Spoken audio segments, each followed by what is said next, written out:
What's up, everyone, and welcome into the Buffalo Sports Collective. It is Friday, March 31st, 2023. As always, I'm PK alongside my co-host Phil.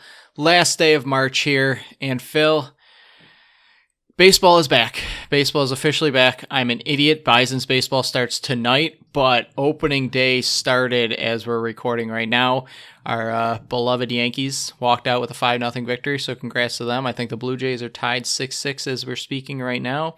But gotta love opening day just because, even if you don't like baseball, opening day signals nicer weather for the people up north, and that is something we crave. That is true. And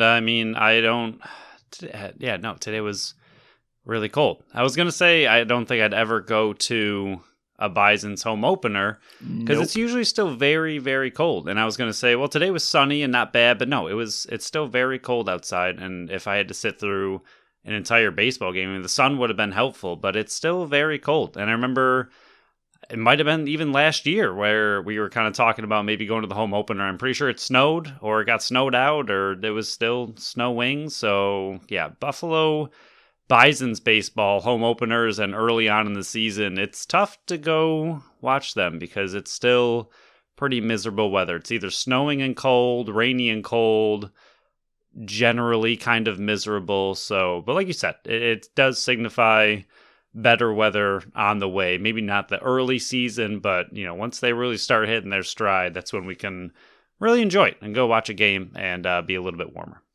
And Bison start tonight, like I said, so we'll dive into it, everything right now. We got Bisons, Sabres, and Bandits to talk about on this show, so you can follow us on Facebook and Instagram at Buffalo Sports Collective and on Twitter at Buffalo Sports Co. Don't forget to subscribe to our channel wherever you listen to podcasts. Check out our website at buffalosportscollective.com and check for the time breakdowns in the description of the show. There'll be 3 times there. Click as you will.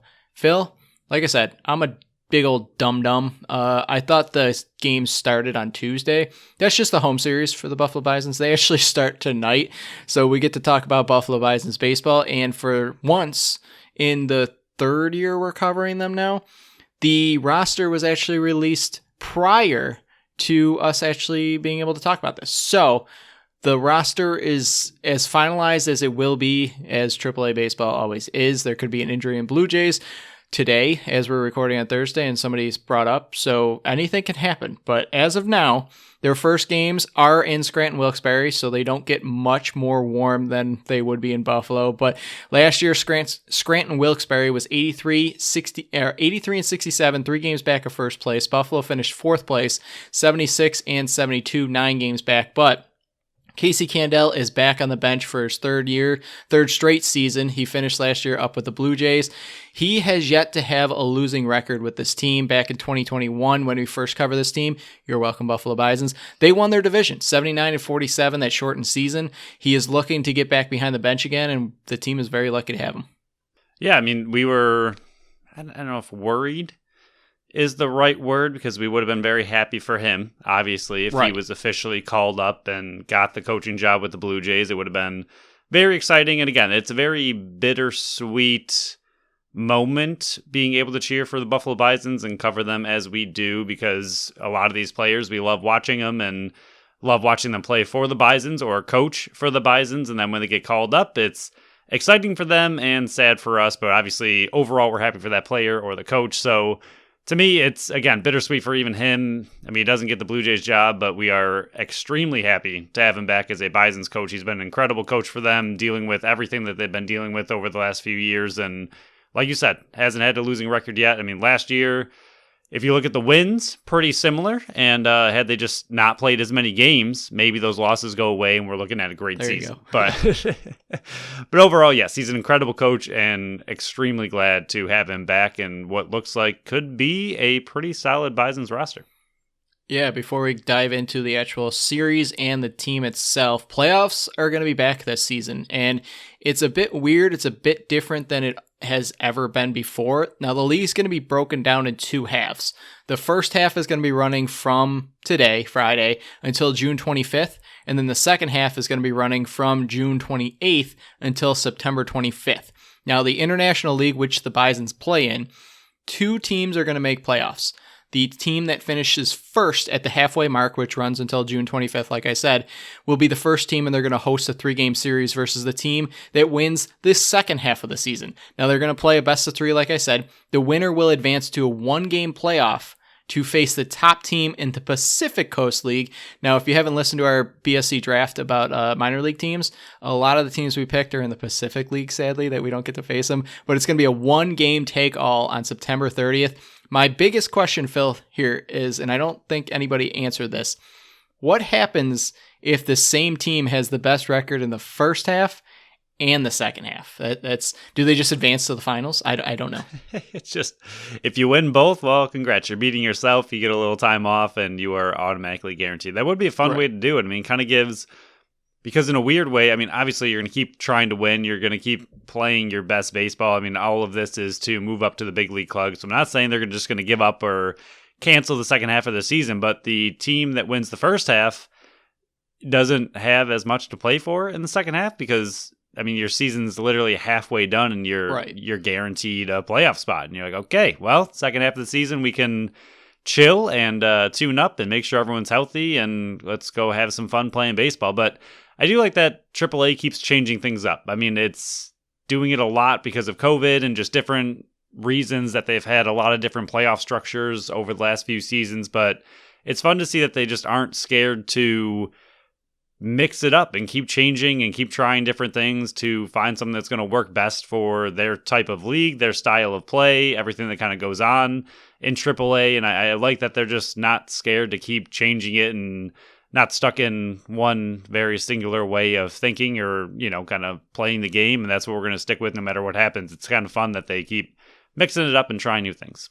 Yeah, definitely get creative. I think they can do that at the AAA level, the minor league levels in general. And you see that taking shape now in the big league level, where some of the stuff that worked in the minor league is now working in the major league. I watched 2 baseball games today, just having them on in the background. It went so much quicker. The games were done before the 3-hour mark. And because of the pitch clock, it's great. Now, I know there's going to be situations where, and we're going to have automated ball and strike counts down in AAA this year. We'll see how that goes. So you still got the pitch clock and everything. It's going to be very interesting with all this new technology and all these new rules coming to baseball. But the one thing I think they really did well was the pitch count. And the pitch clock, I should call it, it's speeding up games. It's making it more entertaining. There's always action. You only have to wait like 15 seconds or 20 seconds in between the next pitch, and it just continues to move the game forward, and I think I really like that. But we'll get into the actual game here, and I know some of these numbers aren't going to correlate to what is happening this year, but here's some of the numbers from last year, because Bisons have pretty much a whole new team. Last year, Scranton Wilkes-Barre was 11th in batting average. Buffalo was 16th. Scranton Wilkes-Barre was 10th in home runs. Buffalo was dead last. Now, those are numbers that I think are going to change when we go over the players that are on Buffalo right now, just because I think there's a bit more power in this lineup compared to last year. Scranton Wilkes-Barre 14th in walks. Buffalo was 3rd, and Scranton Wilkes-Barre was 4th in stolen bases. Buffalo was 3rd. Again, they were more of a fundamental, small ball team last year than I hoping for this year. Yeah, the biggest thing we saw with Buffalo last year, like you said, with the small ball and just the style of play they had, their offense was not very powerful overall. They didn't score a ton of runs, as we noticed quite often, and a lot of it just simply came down to the power hitting. Like you said, Buffalo was dead last in home runs last year. Hopefully that changes a little bit this year. It looks like their offensive lineup is going to be a little bit better, but in general, that was probably their biggest focal point. I mean, they were average batting average. Their walks were incredible. Stolen bases weren't bad. Like you said, extremely small ball oriented, but that is tough to win with, even with Buffalo's pretty solid pitching they had last year. It's just sometimes you need that extra power, that home run, or they left a lot of guys stranded on base. They would get them on with small ball and then not really have that power hit to hit them in or hit a few in at one time. They'd get one run here or there. They didn't really have too many high offensive games. They had a few. There definitely weren't zero, but they just didn't have it often enough. And hopefully those home runs, and it's weird to say because I don't love a team focusing on home runs only. It's definitely not the way to win either, but being dead last is, there's a difference between a focus on it and just being bad at it. So Scranton Wilkes-Barre last year had the best pitching staff in the International League. They were first in ERA. Buffalo was third, but they did give up a ton of home runs, 16th, and Buffalo was fifth in that.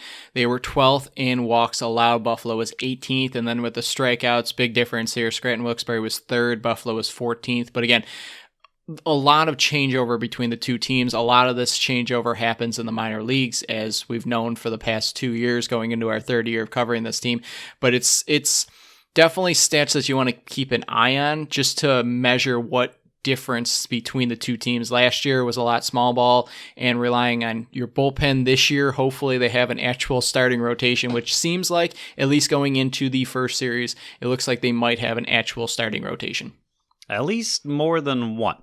Yes. And that is that's going to be key for the Bisons. It's going to, I don't know, their rotation was so weird last year because it didn't exist, and it was one or two players at best, and even then, not all the time. And I mean, just having a little bit more of a traditional system. Even their bullpen looks pretty solid this year, so it looks like overall going into the season, they have a much more complete team than they did at the start of last year. At least the start of last year was actually very promising. I think some of the players that we thought could have been really solid rotational pieces ended up kind of fizzling out or going to the bullpen or long-term relief, and it just ended up being a little bit weird. And as far as Scranton goes, I mean, PK, we're both, we probably shouldn't say it too loudly on here, but you already mentioned it a little bit earlier. We're both Yankees, fans a little bit, and I don't know where this best ERA in baseball for Scranton is coming from, because I haven't seen any of it at their big league club. I mean, there's no prospects in the system as far as pitching goes. There's no bullpen in the system, so I don't know how they ended up with the best ERA and like zero prospects to show for it. They traded all their pitching prospects for the win now, and they didn't win. That's true. That's true. But as far as Buffalo goes, like you said, I think the biggest thing for them this year, pitching wise, is simply getting a rotation and sticking to it, and hopefully it can actually just be a rotation. It's just something they need this year, is a true 1, 2, 3, at least, hopefully 3-man rotation. And then from there, if you want to play some bullpen games, but that was one of the things that they struggled with last year, was just every game was a bullpen game. They didn't have that starter to go out there and give their bullpen a little bit of relief. And you saw toward the end of the season, it started just to fizzle out every once in a while for the back end of the bullpen was getting pretty tired. So I know we took a bit of slack for this last year, where we were talking about you got to do this to win, this to win. We are fully aware that the AAA level is to get you ready and prepared and to develop your skills and harness your abilities for this level so you can be ready for the next level. We're fully aware of that. That's why I think this year we're going to focus more on the players that are going to possibly contribute to the big league club, because I think that's something that both Toronto Blue Jays and Buffalo Bisons fans are going to be looking for. So we're going to try to focus more on that. But we also cover the team. We also want them to win. They have playoffs for a reason. You want to win. You don't just play the game. They keep score. So we're going to critique that as well. But we'll dive into the actual team now. The bullpen looks electric, Phil, for this Bisons team. They got young players. They got veterans back there. I mean, Pearson's back. He's going to be long relief, possibly critical situations, hard situations down there, 8th, 9th innings, where I don't think he's going to be a starting pitcher for once. He was that top prospect a couple of years ago, got hurt, hasn't been able to develop and, stay healthy. I think smaller innings is going to help. Thornton has been up and down, helping the big league club. They got 2 Fernandezes. Isert, I think he was their best reliever last year at the end of the season. Reese is back there. Peacock's a veteran. Fry's back there. And then you got some starters lined up. Francis, I think he really dominated in Winter League, and he reworked some mechanics. So I'm hoping, and I got higher. We went into last season after what he did in the 2021 season down the stretch where he was just lights out. I think he can be very good this year. Hutchinson's a veteran who came back to the organization, once a highly touted prospect. Lawrence is back, 35-year-old veteran. Now, while he got called up to the big leagues multiple times last year and didn't put up the numbers that he wanted to, I think he is a great leadership role for this young team. Zach Thompson comes over in the offseason. You can throw him in there.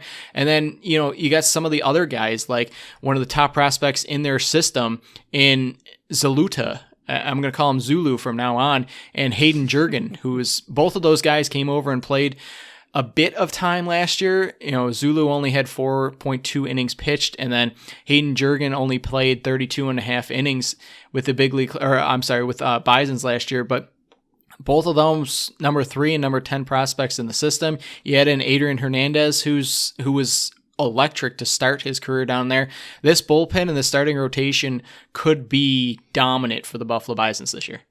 Yeah, I think the biggest thing, like you mentioned, was simply the solid mix of prospects and veterans that they'll have this season. A lot of the higher up veterans, some of them they have with a lot of MLB status on their roster and on their resume for some of these players, like the veterans that are being mixed in. And then you have, like you said, these electric, younger top prospects that are going to be fighting just as hard to stay in that rotation. I think it's just a really good mix early on of players on the 40-man roster that are a little bit veteran-esque that could get called up at any moment, and then these prospects that you're really hoping pan out and turn into something really exciting for the Bisons and for Toronto moving forward. So it's just overall a really solid mix, and then you throw in the Buffalo Bisons MVP of last season, and you're looking like a pretty solid rotation. Yeah, I mean, I can see them having legit starters this year with Francis Hutchinson, Thompson, Lawrence.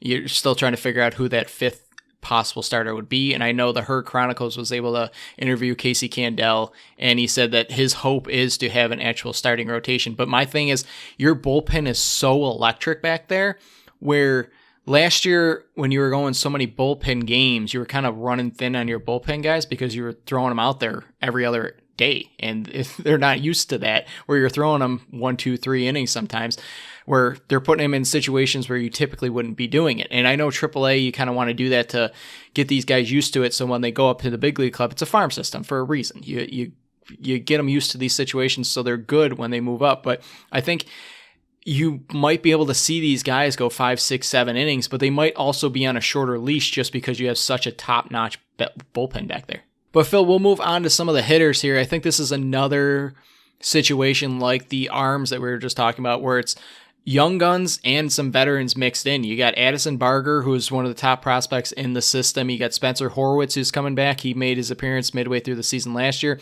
Otto Lopez just missed out on the last bench spot up in the big leagues. Congrats to, again, before we move any forward, congrats to Nathan Lucas. Huge accomplishment, 28 years old, finally getting his chance up in the big league club, being the 4th wide receiver for the Toronto Blue Jays. Now you're dead to us. Hopefully we never see you again. That means you're killing it up there. Did you just say what I think you said? Dead to us? Nope. I feel like you did this at the very first Bisons episode last year, where you're mixing sports and positions. I did, didn't I? Yeah, he's not a wide receiver. I did it last year too, Phil. Unbelievable. Outfielder. We haven't even been talking about the Bills recently. I know. I don't know what's going on. Outfielder. Nathan Lucas, 4th outfielder for the Toronto Blue Jays. Thank you for catching that. Yeah, congrats to him. Huge accomplishment. He's worked his tail off. He was probably the best hitter for the Buffalo Bisons last year. And then Davis Schneider, he came up late. He's the 28th ranked prospect in the system as well. You got some veterans coming back. Vinny Capra, your boy, Stevie Berman, and Rob Brantley. They're going to be able to be huge behind the dish, not just for hitting, but also to lead some of those young arms. Winton Bernard, he returns to Buffalo after spending his college days with NU. He had a great season last year. This lineup could be one of the best in minor league baseball. Yeah, again, like you said, a lot of that is the mix of the veterans and young guns, and even some of these players like a Lopez who just missed out on the Blue Jays roster is almost at the point of being a veteran, but a younger veteran. So I think he's another one who kind of slots in both. He's a very high prospect, but at the same time has been around for a little bit now, almost made the Blue Jays roster. So, he's right there. I mean, Capra is another one. I know he's had some injury issues, but when he's been healthy, he's been really solid. And again, another player who's been here for a little bit. So they have some really good prospects in the system as well as veterans. And at the same time, they have some of those in between younger leaders who are still pushing really hard to be on that Blue Jays roster, but can also lead some of these younger guys like a Barger, Horwitz, some of these other younger players, Schneider, who are still trying to kind of find their way in AAA. They can do a good job leading them while also having, like you mentioned, your veteran catchers, Berman or Brantley, who will be great for some of these younger prospects pitching wise as well. I think overall, I mean, it's hard to get too excited about this roster simply because we know how AAA works, and who knows how many times they'll be sent up, sent down, sent around, traded away. I mean, so much happens with this roster, but with the way it's currently constructed, from the pitching staff to the bullpen to the offense, this looks like a much more complete team than last year, one that is a solid mix. I mean, we've said it probably 100 times already in this little bit that we've talked about this team, but it is truly a solid mix of veterans and young guns to kind of lead each other and help each other and just really push to be a really solid Bisons team. I think we're going to see a little bit more of the team we saw 2 years ago and a little bit less of the team we saw last year. Yeah, I think you summed it up perfectly. There's a lot of potential in this team as it's constructed right now, and it's got you very excited for what could be a very special season for the Buffalo Bisons. And we will be covering it all year long, especially more emphasis on covering some of the prospects in this system. But it is time for the BSC draft now that the team is finalized and I don't have to draft a player that will not be in baseball anymore. We will be drafting 3 hitters, 2 pitchers, same numbers as last year, the same system as last year after we tweaked it a bit. So if you pitch a certain amount of innings, you'll get a certain amount of points. We've adjusted at that after, going through the first 2 or 3 weeks and going, man, this is a lot of scoring. So we were able to adjust last year, but this is the final team for season 2 of our BSC fantasy game. Phil, are we ready to dive into the draft? I'm scared and a little nervous, but yes. Okay, I'm on the clock first because the last draft we had was the Buffalo Bandits. You were first on the clock. You took Dane Smith, so I'm going to hurt you just the same and draft Addison Barger. He came on with, I think 8 or 10 games last year, was electric, and I think he has a chance to stick with the Buffalo Bisons all year long unless he just absolutely kills it down in AAA and moves on, and there's injuries up top, but I think the Blue Jays are pretty loaded in the infield right now, so there's not really a spot for him at the moment. So pending a trade, which I can't see them doing, I think he's going to destroy AAA baseball. I like it. I know you said you had a true number 1 overall. That's it. And that's it. There he is. I mean, it's pretty similar to your pick last year, who you had, because of the Buttes, our drafts got a little bit screwy, and I think you've had Bison's number 1 overall twice now. I have, yes. And you had Bandits number 1 overall back to back. Yep. Dane Smith is pretty good. So you are on the clock for 2. So I was thinking strategy with a lot of this, and I think we're both excited about a lot of these players. And I remember call-ups and send-downs were extremely important, but I don't remember if, like you just said, obviously Barger's a little bit different, but having a solid player who you think is going to be in AAA most of the time is better, or having that player who gets called up and sent down all the time is better. You kept pace with those 15-point games over and over and over. I really did. I mean, Lopez just demolished you a lot of times. Him and your relievers. Yeah, they got a lot of that. All right, so I do love the 40-man roster aspect of it. I got some check marks next to my peeps who are 40-man, but I also like, as you remember from last year, all my young guns who are high up in the system for prospects and just really exciting players, and you took one of them. And there's that's kind of where I'm at with pitching, though. I'd like a pitcher, obviously, right now, but do you go with Zulu, who's number 3 in the entire system and should be making a strong rise, or do you go with your MVP of last year, Lawrence, who's likely to be with the team all season, and if he has any season like he did last year, will be amazing. It's just, it's tough. Those are your questions. I mean, you're getting your top pitching prospect if you would like, and then either your second best or your next best hitter. And like that, there's they got a lot of top talent right now. Like They really do. I'm absolutely overthinking it. Like I got a lot of options. Even the pitchers, I like a lot of the potential of call up, send down, interesting things. I'm gonna go fun prospect. We'll go number 3 in the system. I don't know if it's the wisest decision to really make, but I like the idea of him being incredible, and he is also on the 40-man roster, so I guess we'll have fun with him. hopefully he makes it to the top of the rotation and can just be a stalwart there all season. And then, so that's Zulu. Sorry, I didn't even say his name. So we're going to take him. And then for hitters, oh my gosh. Yeah, I guess we're just going to go with my boy Lopez. We'll just bring him right back. Well, that makes it easier for me. My second pick, I'm going to go more veteran-esque and one of the best hitters in minor league last year, and Bernard. And just cap off my hitters with the 1-2 punch of Barger and Bernard. All right, so you're not going pitcher at all. No, you can finish out your rotation if you would like. Could. See, but then the problem is you still need a hitter, and then you can wait forever on pitcher. So then you would just finish out your pitching. And I like some. Yeah, we're gonna go hitter. I did like Bernard. He was up there, but I'm gonna go Horowitz as my next hitter. That was my next pick there, Phil. You're welcome. So with that, you let my top pitcher fall to me. You're building a good team. So I'm going to take Casey Lawrence.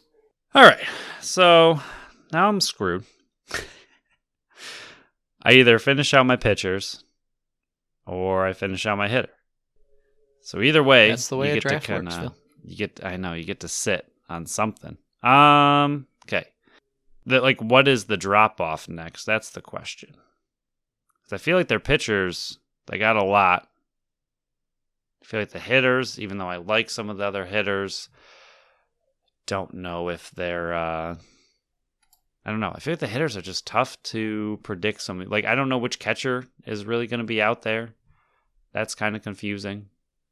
Capra is interesting, but where's he going to slot in? Schneider seems pretty great. Yeah, so I'll buy you a little bit more time here. You're sitting with a team of Lopez and Horowitz as your hitters.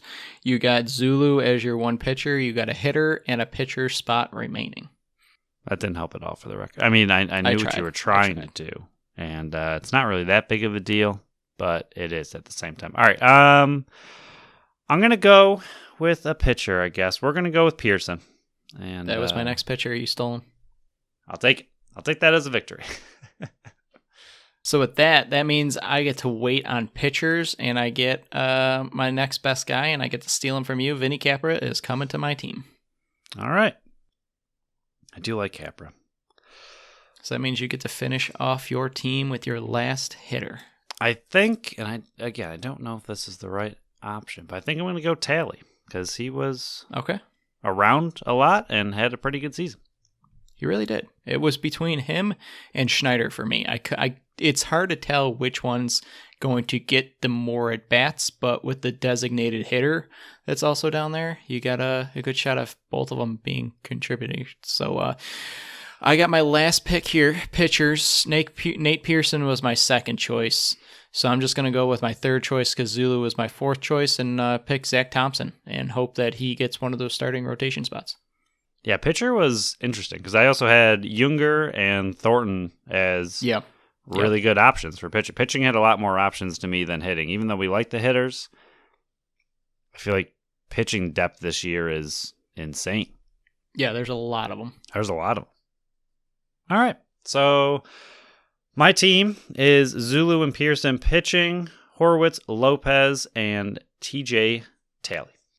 And I'll start with my hitters. I got Addison Barger. I got Winton Bernard and Vinny Capra. And then for my pitchers, I got the MVP of last year, Casey Lawrence, and Zach Thompson to close it out. So that will conclude our Bison segment here. We talked for about a half an hour with them, Phil. So if you want to stick around with Bison's coverage all year long, we are going to be running this through September. We're just getting going on Buffalo Bisons baseball, so come back on Monday as we talk about the Scranton Wilkes-Barre series. So we'll move on to the Buffalo Sabres here, Phil. Monday game versus Montreal, a huge game that they needed to pick up points. They picked up a point, but they lost the second of the points. They lost 4-3 in a shootout. Lucas Ruzick, Phil, making his first appearance, first shift, scored his first NHL goal. Congrats to him. Paterka and Stillman, first career Buffalo Sabres goal. Huge congrats to him. Eric Comrie, 38 of 41 saves, played unbelievable in net after a shutout the game before. Shots were 41-33 in favor of Montreal, and the record is sitting at 35, 31, and 7 on the year. I think one of the biggest things to come from this game is you finding out how to say Ruzic. I did it. And you did it correctly. Yeah. This game is depressing once again because, again, you're trying to stay in a playoff race. Montreal, I know they've been similar-ish to the Sabres finish of the season last year. They're not a very good team, but they've been better as of late, taking out some tougher competition or just being in better, more impressive, like just being in games against more impressive teams. So they're starting to be that pesky team that the Sabres were at the end of their season last year. So record aside, it's kind of hard to take that away, but this is just a game you have to win. Again, you're just in that situation. At least you got a point out of it. I know you didn't have Tage Thompson, so not having him, I mean, he's your best player. We've talked about it all season, that the Sabres currently, it's nothing against the team. It's nothing against the development. It's just simply not where they are right now. They don't have a lot of depth when it comes to missing your top line player and your number one player on the team right now. Ruzic stepping in and getting a goal, I mean, that's fantastic. And even Peterka's goal, absolutely love the way he scored it. And it seemed very on purpose and directional. And it seemed like that is exactly what he was going for, because if not, if that misses, you're just launching it out of the zone. So I don't know how it could not have been on purpose. And because it seems like it was, that's a heck of a goal and good for the young kid trying something new late in the season and having it work. And even Stillman's goal was very impressive. It's just one of those games, everything seemed to be okay. Like Ruzic scores his first, Peterka scores a fancy goal, Stillman scores a fancy goal. Comrie, who's been struggling all season other than the shutout, has back-to-back really impressive games, even in the shootout, only allowing 2 of 6 attempts. Like, everything seemed to be okay from the Sabres aspect, but again, they just did not have the offensive firepower, and even the 2 Comrie let in. I'm not saying this game is at all on him because he played really, really well and made a lot of incredible big saves to get them to where they were even in the shootout, but the 2 he let in earlier in the game, I think the first and second one were a little bit soft. The first one, he just kind of got tangled up in himself and lost where the puck was. And the second one, I think the fake slap shot, I think really burned him pretty bad. He went down and far out early, and then it got roofed over him. But for the most part, the team played pretty well. You have, goal scorers stepping up in the absence of Tage Thompson being injured. It's everything you'd kind of want except the result.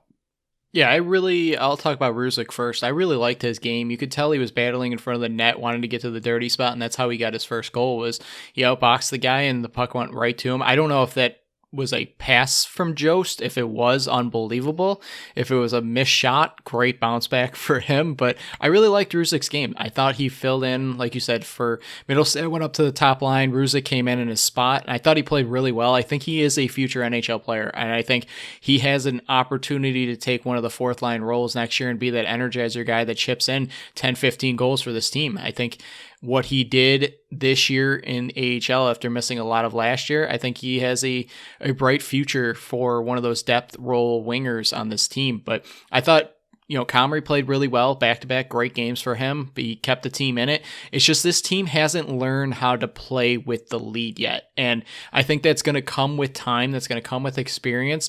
It's just, when you're up 3-2 in the third period and you're in a must-win situation, you can't let this get to overtime because anything can happen in overtime. You can't let it to get the shootout. I mean, Comrie held them and almost got the win for him. It squeaked underneath his glove, I think, in that third attempt in the shootout. He played unbelievable. It's just, how many shooters can you put out there and then it's the same move? I mean, Quinn was the only one that put on a move, and I think it was accidentally went through the 5-hole. I don't think he meant to do that. It's just, it's one of those games that you definitely have to close the book on a team that's behind you in the stands. That point might come back to haunt them. And again, they're in the situation right now that we love. It's March 31st, and we're still talking playoffs. It's amazing what this season has become, but it's just, there's those small things that you can tell this team is still working on and fine-tuning, that they're on their way. I mean, you got the goal scorers, you're fourth in the league in goal scoring. It's just got to fix the back end and being able to play with the lead and put teams away. And it's another loss when you don't put up 4 goals, and that's just something that needs to be fixed. And maybe Phil Tip, tip, nudge, nudge. We're going to be at the game tomorrow for Devin Levi's first ever start. It's going to be a fun one, and I'm happy to be in attendance. And he's going to get a 53 save shutout. I'll bet that for you. You wanted me to bet it on Monday, and I lied to you. I went, oh, the rookie's in, did. Phil. And you went, all right, $15 on a shootout. I went, wrong rookie. But speaking of him, I mean, that's just, I know you already kind of mentioned it. I already kind of mentioned it. But again, we talk about this team where they legitimately are and what this team actually is. We love the fact that they are trying to fight for playoffs, but this is a team of the future, and getting a chance to see another young forward step into a role that we think he can play. It's a great chance to get him to see what he is doing. He is arguably the number one prospect in the AHL right now, I would say. And being able to see him get his first goal, like you said, going to those dirty areas, not looking like he was scared or overmatched in his first NHL game. He played really well. I agree with you. I think he can be a very solid future NHL winger, and I think that's something that the team can really look forward to. And I know that's kind of where we've been for a really long time, but I think it's another depth forward that can really fill out the role as this team continues to grow and continues to age a little bit. And we know they're extremely young.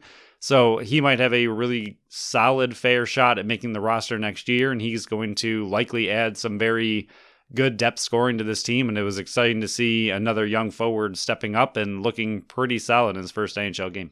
So we'll move on to the BSC update. This is the only game that contributed to this score. I'm up 2130.55 to 1869.22. You scored 5.5. I scored 6. So Phil, any changes to your team that currently sits at, you got Thompson, Skinner, Middlestad, Power, and Yoki. I got Tuck, Cousins, Quinn, Dahlin, and Stillman. I mean, Ruzak's he's got to play again. He did get sent down. Oh my gosh! But I don't know if he's going to be getting called back up. He had a pretty impressive performance, but Tage is skating again, so I don't know. I mean, what's Middlestat done for me? Not a ton. He's got you 14 points, but not a ton. Yeah, we'll make that change for funsies because I'm already getting crushed in BSC, and I'm likely not going to come back and win. And even if he's not in, I just played an entire game without Tage Thompson, who also wasn't in. So it's not like the team can get much worse at this point. So sure, we'll do Ruzek for Middlestat for funsies, and hopefully he plays. And if not, that's all right. I like the gamble, Phil. I like the gamble. Here's my gamble. If I could put Levi on my team, I would do. I mean, I can. He'd get me 0. But he might get you an assist. You don't know. But Samuelson was skating again, so I'm just going to go ahead and grab him and drop Stillman. Well, good for you. Thanks, man. But we'll go on to the wild card watch. I'm not even going to talk about the New York Islanders anymore. I think 10 points ahead with 9 games to go. It's going to be out of reach. So Pittsburgh Pirates, my God, Phil, I went to baseball again. I'm crossing sports all over the place. Pittsburgh Penguins, 74 games played, 82 points. They got 3 critical games coming up. They can max out at 98 points. Third place is Florida, 75 games played, 81 points. They got 2 games coming up, 95 points max. And Buffalo sitting in 4th place here, 73 games played, 77 points. They can get up to 95. They need Pittsburgh to go on a tankathon here. They need Florida to lose their next 2. Of course, they win in overtime last night.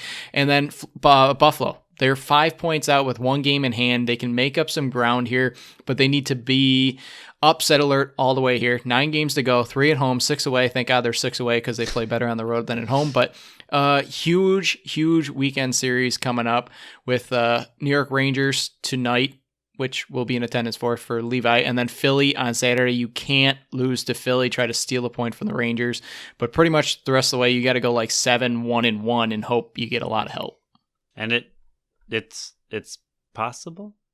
It's possible. They're still in it. 9 games left, and it's possible. That's the most excitement we've had probably in, 11-ish years? I mean, there was that COVID expansion where somehow a bajillion teams made it, and they were still the first team that...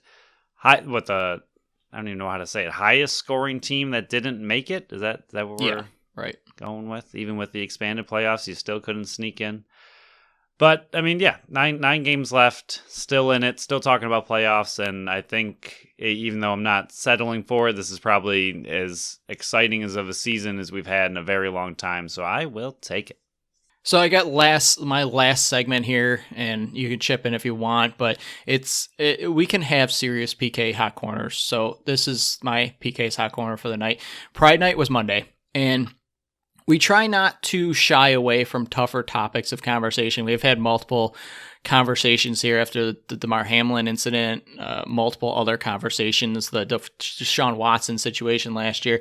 So we try not to shy away from it. So we're going to try not to shy away from this one. And I know we try to avoid pushing our own thoughts politically and all that kind of stuff on people that listen, because I think you want to listen this to have a getaway from the everyday world. Well, this topic has been going around sports world right now, and I feel like we shouldn't shy away from this one because there's issues arising right now. Ilya Lyubushkin sat out warmups due to his fear for his safety and the safety of his family who reside in Russia over wearing the Pride Night warm-up uniforms. Now, I can't begin to understand how it feels to be in that position. I'm not even going to try to understand that. If I had fear for my family, I can't say how I would react.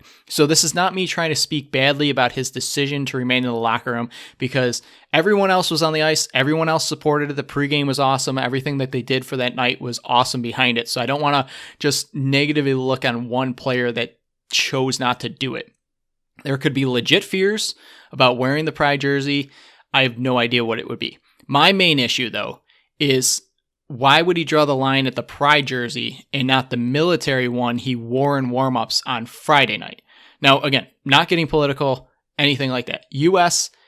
and Russia are not allies. That's not political. That's a fact. U.S. is in support of the Ukraine. Not political. Fact. They're in a war with Russia right now. I'm not taking a political stance here. I dislike all sides' political stances. My main point here is, how is a Pride jersey the line you won't cross, but the military one is fine? For me, that's where I get lost. If he sat out the pregame skate over fears for the same situation, I would understand it because of the legit fear there. It's just, I don't like that. I just don't get it. It seems like there's conflicting things there where I don't know him. I've never spoken to him.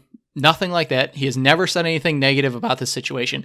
It's just, to me, it's a bit off that he would choose not to wear this jersey for Pride Night, but would wear the one for the military one. That's the one I just don't understand. If there's fears over everything that Russia believes with the LGBTQ community, wouldn't they have the same fears for you supporting the U.S. military? Because that's what you're doing wearing the military one. That's just, that's where I can't understand it, Phil. It's a bit, it hurts my brain trying to figure that one out. But Phil, that's my serious PK's Hot Corner. It's been a while since I had a serious PK's Hot Corner, so we're just going to let that lie there. It was a calm rant. It was. I was trying to be calm. I like being calm every once in a while. It was a discussion. It was a discussion of myself, and it reminds me of the episode we had where it was just conversations with PK, where I was just basically talking to myself, even though I really did talk to you this whole recording. But we'll move on to the final segment here. Buffalo Bandits. Huge monster game on Saturday, 7 p.m. in Hamilton, Toronto. Yes, I called it Hamilton, Toronto on purpose. The 11-3 Buffalo Bandits are facing the 11-4 Toronto Rock for first place in the East. I know Buffalo is in first place, but if they lose to Toronto, they lose first place. Week 2, they won 11-8. It was 8-4 at halftime. Buffalo withstood a 4-goal fourth from the Rock and survived. Power play. 1 for 2 for Buffalo. But the key here is they were 3 for 7 were the Rock. Way too many penalties Buffalo took. In this one, Nanticoke was 3 goals, 1 assist, 4 points. Kluch 2-2-4. Byrne 2-2-4. Bucky 1-4-5. Smith 1-5-6. And Vince made 52 saves. Unbelievable performance for the Rock. Small 3-3-6. Craig 2-2-4. Schreiber 3-2-5. Mans had 3 assists. Keogh held scoreless, no points on the board. TD Erlin, 16 loose balls, unbelievable from the faceoff dot. He seems to be the one that has Adler's number, at least in that one. DeSnew, who has been out for a while, 12 loose balls, 2 caused turnovers. Cree, 9 loose balls, 2 caused turnovers. Rose, 40 saves. It is going to be a juggernaut once again, and I think that it's going to be a lot closer than the score of the first game was, Phil. Yeah, that's one of the more interesting things about this game is that first game you pretty much take out and throw away at this point because the teams are completely different. I mean, Toronto struggled at the beginning of the season. They've been on nothing short of an incredible run and roll, and they are easily one of the best teams in the entire NLL, as are the Bandits. Bandits have been through a bajillion injuries, are still fighting, a ton of injuries. Even Toronto was fighting a few injuries here and there. So these teams coming into this game are completely different than the first time they met. So I think that first game, I mean, I don't even know what tape you can take away from it. The stats, the score. It's nice the Bandits won. It's great that the Bandits won away. I'm thrilled that they got that victory. But as far as looking back at that game, I feel like at this point in the season, because it was so early and now it's so late, you just can't really take much from that game as a comparison to these two teams. I mean, they're both number 1 and 2 in the East for a reason. They are, they were last year down to milliseconds, number 1 and 2 in the East. Here we are again. The teams have tried to change in the offseason. Sadly for the Bandits, their biggest offseason forward acquisition that, again, would be really critical and helpful in this type of game is injured still from what we know. So hopefully the Bandits get some of their offense back, even a little bit, maybe a Nanakoke, maybe a Fraser, maybe just something a little bit more healthy to try to break through this incredibly tough Rock defense and Nick Rose. But I don't know. It's an incredibly intense game. It's going to be a massive game. I don't want to call it season deciding, but if the Bandits win,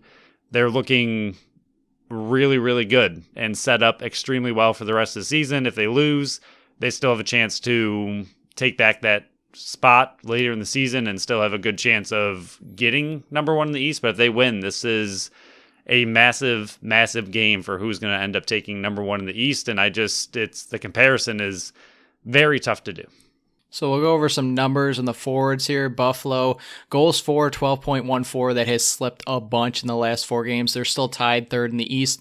The Rock, though, their numbers have also come down a bit. They were electric to start the season. They've come back a little bit, 12.93, which is 2nd in the East. Both of those are to Halifax. And then for the goals against, Bandits, 10.22. They're 2nd in the East. The Rock, 9.27. Again, 9.27 goals allowed. First in the East, second. 9.27 as second in the entire league by 0.05 to Calgary. They're pretty stinking good, and their forwards are nothing to shake their fist about. I mean, left side, Dan Craig, Zach Mans, and Corey Small. I said this in the offseason. I thought he was going to be a huge addition to this team. He has been. On the righties, Jason DeWick, he has filled in for the Dan Dawson, who's been out quite a bit. He's only played in 11 games, 21 points. But Stephen Keogh kind of slipped a bit, but he's still got a 50-point season so far. And then Tom Schreiber, Captain America, he's having an unbelievable season. 38 goals, 3rd in the league. 57 assists, 4th in the league. 96 points, 4th in the league. He's also got 97 loose balls, which is 17th in the league. 16 power play points. The guy is just unbelievable for this team and is kind of carrying this offense along with Corey Small and Dan Craig. Yeah, my only issue with Tom Schreiber is his shots on goal. He shoots a lot. He shoots a wee bit too much. Now, to his defense, Jeff Teat is also really high, but Jeff Teat's the only guy on his team. So, I mean, it's a little more fair, but Schreiber has 38 goals, and this isn't really taking anything away from him or the incredible season he has. He's obviously a very, very good player, but he's got 38 goals on 216 shots. He's the only player in the entire league over 200 shots, and he's got Jeff Teat by 21. That's a lot of shots. Even 21 shots. I mean, that's like 2 games for Dane Smith right there. He has played one more game than everybody else, so we got to keep that in mind. At least 11 shots more, which is still... There you go. and then if we move past Schreiber and Teat, the next highest is Robert Church at 157. So you're looking at over 50 more shots than number 3 in the entire league. And then that's about where the field is. You're looking at 157, 154, 152. So that seems about the average for the top of the teams. You know, you got Church, Resetarits, and Fields. So that seems about average to where you should be. Teat at a crazy 195, and then Schreiber blowing everyone away at 216. He shoots a lot. So I guess, long story short, you're going to have to keep an eye on him, because he has a lot of goals and he loves to shoot all the time. I was wondering where you're going to take that, but I love the ending there. He shoots. That's the key word, Johnny. That you just got to listen to us for the coaching advice. That's what Johnny T is telling it. He's going to shoot. He's going to shoot. Tom Schreiber's got the ball. He's going to shoot. There's your coaching advice. Don't expect a pass. He's going to shoot. He does have a lot of assists as well, but he also likes to shoot. When he's not passing, he's going to shoot. There you go. There's key. Yeah. Come to us for more lacrosse knowledge. But in the transition and defensive game where Toronto is known for, my man crush, Chandler Rogers, is back in the field. As much as I would have liked him being out, he's a fun player to watch, Phil. I'm sorry. No, he's not. I know everybody thinks I have a crush on the Toronto Rock, and that might partly be true, but they're just such a good team, Phil. You can't deny it. He's back in the lineup. Latrell Harris, he's having a great season, 10th in caused turnovers with 20. Mitch Sisneau, who's still hurt right now, but he was having an unbelievable season with 10 goals. Brad Cree, he's 9th in loose balls with 121. 32 caused turnovers, which is 2nd in the league, and 12 blocks, which is 13th. TD Erlin, he's got a 64% face-off percentage from the dot. He's also 5th in the league with 176 loose balls. And then Josh Juberville, he has 71 loose balls, 16 caused turnovers, and 10 blocks. This team is just loaded on the back end, probably more so than the front end. Yeah, a lot of these games recently, we've seen a good comparison of a team that has a pretty good goals for, but a not so great defense, but a solid offense, not great defense. So for the Bandits, it was kind of hard to choose which aspect of the game we're kind of focusing on. Do we want the defense to step up and stop this really high power offense, or do we want to see the offense really click against this not so great defense? And I mean, that was incredibly true last game. We were hoping the offense would really take it to the Seals, who were struggling a bit on defense. That did not happen, but the defense stepped up and played absolutely incredible. Just like both the Halifax games, they played really, really well. This is another game, but I think this one is completely focused on the defense on both sides. The offenses are great, and they have a ton of talent, as we've already mentioned, and the Bandits offense is struggling a little bit. The Toronto offense is still really, really high-powered, but more than anything, I think this is just going to be all about the defense. Which defense is going to be able to hold the other team's offense to the lower score? I mean, like you said, number 1 and 2 in the East, 9.27, 10.22. I mean, that's 1 goal apart, which in goals against is actually a huge amount. To have a full 1 goal less average is incredible, but it's going to come down to the defense on both sides, and the Bandits defense has been playing extremely well. I mean, you take that garbage Colorado game out of it, you stopped a very high-powered Halifax team twice to 9 goals, which is incredible, and then you just held the number 1 scoring team in the entire league to 6. So if they can play like that, like they have recently outside of that Colorado game, I think that their defense is hanging just as tough and just as strong as the Toronto defense has been pretty much all season. So the defense for the Bandits as of late, I think, can match the defense of Toronto has been kind of just, like I said, the entire season. But this game, to me, I'm less comparing the offenses and more focused on just the defense. I mean, that's what Toronto has always been, but that's a lot of what the Bandits have been this season, is Vince and the defense getting the victories compared to the offense scoring 13, 14 goals and just taking the victories themselves. So as good as they are on offense and defense, they're just as good in net. Nick Rose, he's played all but 18 minutes so far this season, 11-4, tied with Matt Vince for the league lead in wins and goaltending department. But he's got a 9-12 goals against and an 80% save percentage. Him and Christian Del Bianco, along with Matt Vince, are your 3-headed race for goaltender of the year. I think Matt Vince has played unbelievable and impressive in what has been going on with the Buffalo Bandits injury-wise. But I think, honestly, Nick Rose and Christian Del Bianco might be playing a tad bit better than him. And that's, again, no shot because they're 3 unbelievable goaltenders. It's just Nick Rose has been having a career year, and I know he had a career year last year as well, but he's just gotten as good, if not better, this year as well. He's the guy that doesn't move very much in net, but he doesn't have to, not just because he's that skilled, but the defense in front of him. All right, so here we go. We're going back to shots. And this is, once again, nothing against Nick Rose. Everyone knows I know what this is going to be. Extremely up there. He is easily number 1, 2, or 3 in the entire league. Arguably, I personally would put him probably tied with Vince for 2. I think Christian Del Bianco so far this season has earned number 1. Unbelievable. Yeah, we haven't talked about them very much, but Calgary is, my goodness, are they coming back with quite a vengeance this season, and they're scary looking. But we'll talk about that, down the line. We have plenty of time to talk about that. But Nick Rose has faced 532 shots, which is not a lot. And like you said, he does even have an extra game in hand. on there, and Matt Vince has faced 592. He's looking at 60 more shots, including one less game on the entire season. That is ridiculous. Like, that's not even close. That's a whole extra game he's played and then some, and he's actually played one less goal. And again, this is not taking away anything from Nick Rose. We know how good he is, but his defense in front of him is incredible. It's very similar to the NHL and Allmark and his Vezina trophy and how incredible he's playing for Boston. Very true. Yes, he's a really good goalie. I'm not taking that away from him. He makes all the saves he needs to, but Boston is just a beyond elite team this year and playing extremely good defense in front of him as well. So it's not really taking away from the goalie, but what Matt Vince has had to face this year is different than what Nick Rose has had to face. But overall, just as far as comparing the two, I think they are extremely even. And then Del Bianco is good. He's in a class of his own right now. He's just unbelievable. I think he's got 20 assists or something like that too. He's just Del Bianco. He's really good, Phil. He's really good. Yeah. But what's your prediction for this game? Oh my gosh, I don't want to do it, especially after last game. I mean, what the heck was that?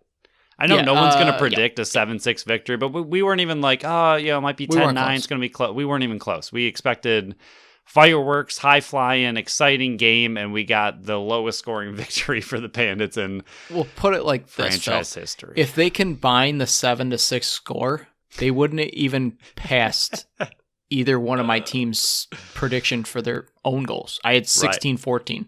They scored 13 total. Yikes. And if you bet on that, if you bet your total under 15, congratulations. You just demolished a lot of things. As far as this game goes, it's very hard to compare the teams because they haven't seen each other in so long. Almost 4 months. I don't know. I want to say what the Bandits just played against the Seals, who are number 1 in the West. I mean, that's a similar-ish style team. I mean, defenses are a little bit different, but a lot of offensive firepower. We've seen them play Halifax, who's very good and complete. I'm going to go... Oh, my gosh. I like them winning, and it's hard. I don't think I've picked them to lose a single game yet. In 2 years. Yeah. I mean, if they were going to lose it, this is probably the one, but I just don't have it in me because I don't want them to. So I'm just going to play the homer on my pick. I'm going to go 11-10. There's no way it's going to be... I don't think it's going to be more than a 2 or 1 goal swing. I don't see either team really running away. It's possible. I didn't think 7-6 would ever be a scoreline I would see in a Bandits game, and here we are. So last year, the teams faced each other 3 times. This year, they're going to be facing each other 3 times. Last year, they went 1-2 versus Toronto. This year, they're 1-0. They started hot last year as well. They beat Toronto 12-6. They beat Toronto 11-8 this year. Then it was, week 7. They gave them their first loss 12-10, and then the final week of the schedule, they lost 10-7. So Toronto, the last 2 regular season games, has been able to shut down this Buffalo Bandits offense. Again, game 1 of round 2, it was 18-17, and then the second one was 10-9. Who's predicting that? Yeah, right. So last week, if I was a betting man, I would have taken the over. This week, I think I'm going to take the under, and I'm actually going to have Buffalo losing, Phil. I got them losing 12-10 just because I don't know what the offense looks like. And when you're going up against a San Diego or a Colorado or a Halifax who has good defenses, but you have not come across a Toronto Rock defense yet, I just don't know what this offense has been able to do versus the teams the last 4 weeks. You need to prove it to me before I can... You know what the offense has been able to do. Nothing. That's true. They've been squeaking them out. So they've been averaging 8.5 goals a game. So I'm giving them more goals than they've been averaging the last 4 games. I got them losing 12-10. Yeah, like I just said and hinted at, even though I don't want to admit it, if they're going to lose a game, this is probably going to be it. This is it. I mean, I don't really think I had predicted, and even being just completely honest, I don't think I would have predicted them to lose to Colorado. I don't really know what happened in that game, but last week I would have possibly given them a potential loss. I mean, we kept it extremely close. Seals are a very good team. You had to go all the way to the West Coast. I know they played back-to-back, but still, going to the West is going to be tough. Playing a Seals team that is trying to lock up playoffs and playing incredible lacrosse was going to be tough. So that is another one I would have been like, okay, that's not a bad loss. It's a tough team to beat. This was another one where I think this is a game that if you're going to lose, it's going to be a game like this. You're playing away. You're playing for, I mean, both teams know the entire season and everything you fought for to get to 11-3 and 11-4 is on the line. I mean, this is the game, and both teams know it. You have to go up to Hamilton to do it. I know a lot of these players are from Canada, so I'm sure that helps a smidgen. But it's going to be an extremely tough battle, and one of the biggest things you just mentioned is what does this Bandits roster look like? Who's healthy? Who's active?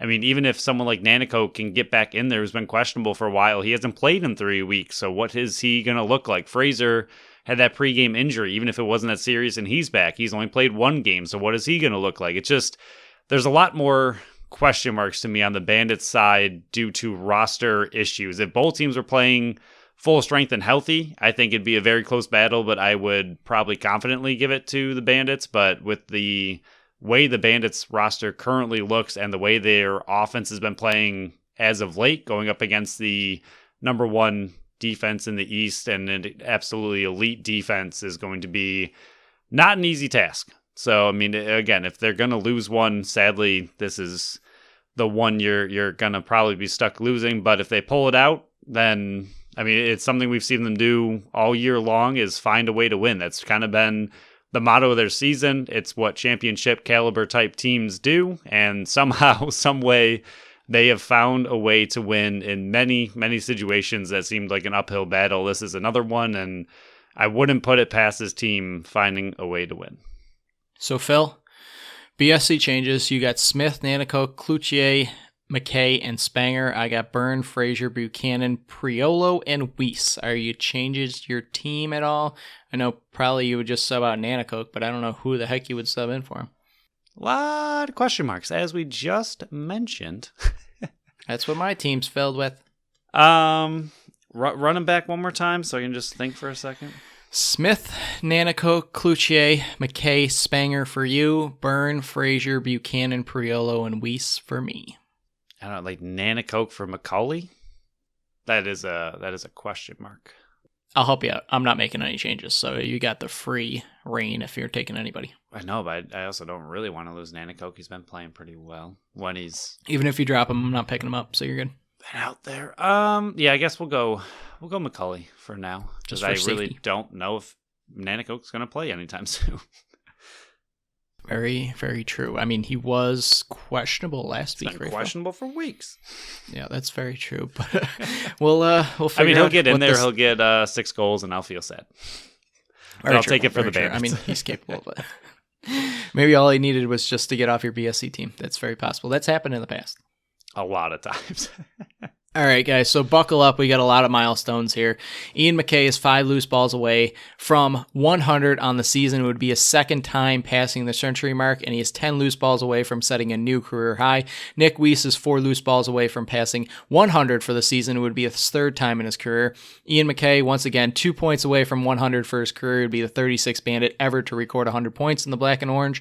Kyle Buchanan, once again, 3 shots away from 900 for his career. He averages 5.68 for his career. Nick Weiss, 6 loose balls away from 700 for his career. He averages 5.74 for his career. Ian McKay and Matt Spanger, neither of them got caused turnovers last week, so they are still tied for 8th place in Bandits history with 53. They are 2 away from, once again, the once retired David Brock for 7th place in Bandits history. If Matt Vince plays, which he should, he will move into a tie with both Mark Stainhouse and Colin Doyle for 7th place with 266 games played in NLL history. Unbelievable the amount of games this guy has been able to play in. Josh Byrne, I know he hasn't done it this year, but it's possible. 8 assists away from 200 for his career. He would pass Ryan Benesh for 5th place in Buffalo Bandits history. He averages 2.87 a game for his career. Kyle Buchanan, 7 loose balls away from 900 for his career. He averages 5.65 a game for his career. With 1 win, Matt Vince will move into a tie with Steve Dietrich's Steve Dietrich for most wins with the Buffalo Bandits. Unbelievable considering he's only been on the team since 2019. One more win for JT, and he will pass Troy Cordingley for second place in coaching wins for the Buffalo Bandits. He tied him last week. And then some career milestones in single season games played for the Buffalo Bisons. I'm butchering that one, but Steve Priolo is still tied for 17th. I did. See, I'm just butchering this. There's a lot of stats here, Phil. There's a lot of numbers. He's currently still tied for 17th in PIMS in a single Buffalo Bandits season. With 2, he'll move into 15, 4, 13, and 6. He'll move into a tie for 6th. Dane Smith, currently at 75 assists. The record's 94. He is averaging 5.36 a game. He needs to average 5 in the remaining 4 games to pass himself for the record. And then the last one here, he currently has 103 points on the season. With 2, he'll move into a tie for 7th in single-season Buffalo Bandits history. With 4, he'll move into a tie for 5th. And with 10, he will move into a tie for 4th. The record is 137. I know Jeff Teat is quite a bit in front of him, but he's averaging 7.36 a game. He needs to uptick that to 8.75 in the next 4 to pass his own record. Yeah, I think points is slowly slipping away as the offense is just beaten and battered and confusing as to what is happening. It's just not the offensive season that he had last year when he was just on fire, as was the offense, averaging 13 to 14 goals a game this year, especially in the last few weeks. They've just really turned it down quite a bit and came to a low rumble of an offense, and I think that's hurting Dane's chances at the single season point record, but his assist record is still there, and I think that is one that he is pretty much always the captain of the offense and always has his hand in pretty much any goal that they score. So I can still see him getting 5.36 a game. I know I don't want to get ahead of myself, but when the Bandits play New York and Smith and Teat are on the field, it's going to be a fun one. So we'll do our weekly watch, even though this game is the most important one on the schedule for the Buffalo Bandits. New York is traveling to Georgia on Friday at 7. Albany is in Panther City on Saturday at 8 o'clock. Then a couple Sunday games. Georgia's in Halifax at 1 p.m. and Rochester is in Philly Sunday at 6 p.m. I really like this week because there's games on Friday, Saturday, and Sunday, and I hope they do this more often next year. And I know they got to adjust to the availability of the arenas. The players have secondary jobs and stuff like that, but spreading the games out will get more eyes on the sport. But Phil, is there anything else you want to add to this longer episode? I know it's because the Bison season starts tonight that we went a bit longer. So we like to try to keep it around an hour, but every once in a while we go a bit longer. So enjoy the bonus content for the Buffalo or the BSC. So is there anything else you want to add to this episode before we shut it down and head to Devin Levi's first ever start in his NHL career? I'm excited for the Bison season to kick off, and man, you know I love a goalie prospect, so I'm gonna say I'm more excited for Devin Levi's first start to what I assume will be an even better career than Ryan Miller. You heard it here first. He's gonna be Phil's hot take. He's gonna be elite, and he's gonna raise the Sabres to just infinity and beyond, like Buzz Lightyear. I was going to say, okay, Buzz, we'll end it on that one. So on our next show, we got the Bison's 3-game weekend series to start off the season. We got the Bandits' reaction for their game versus the Toronto Rock and 2 Sabres games, including the Devin Levi start to his Hall of Fame career and his number up in the rafters for the Buffalo Sabres, according to Phil. So thank you all for listening to another episode of the Buffalo Sports Collective. Follow along with us on Facebook and Instagram at Buffalo Sports Collective and on Twitter at Buffalo Sports Co. Visit our website at buffalosportscollective.com. Subscribe to our channel wherever you listen to podcasts, and make sure you leave us a review on Apple and Spotify. Until next time, bye-bye.